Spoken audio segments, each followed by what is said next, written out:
सदाभाऊ खोत गोरे पडळकरांमध्ये जुगलबंदी रंगल्याचं पाहायला मिळालं। पडळकरांचे मल्हारराव होळकर आहेत असं सदाभाऊ खोत म्हणालेले आहेत। सदाभाऊ खोत राज्यातील सर्वात चतुर आमदार आहे असं गोरेंनी म्हटलंय।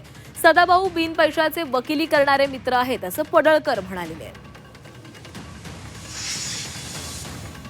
100 वर्षात जेवढा विकास झाला नाही तेवढा 1.5 वर्षामध्ये गोपीचंद पडळकर यांनी केला।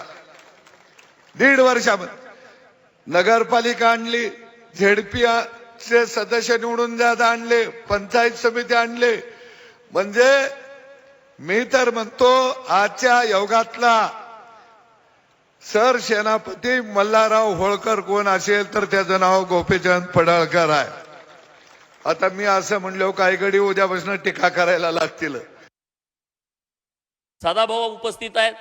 सदाभाऊला मी काय त्यांना आमदार म्हणून बोलवलं नाही, माझे मित्र म्हणून बोलवलं नाही।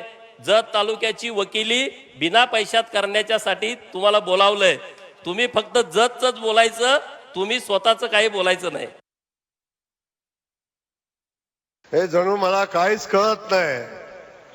अशा पद्धतीनं सगळं आपल्याला सांगायचा प्रयत्न केला, पण तुम्हाला खरं सांगू, या महाराष्ट्रात सगळ्यात चतुर आमदार कोण असेल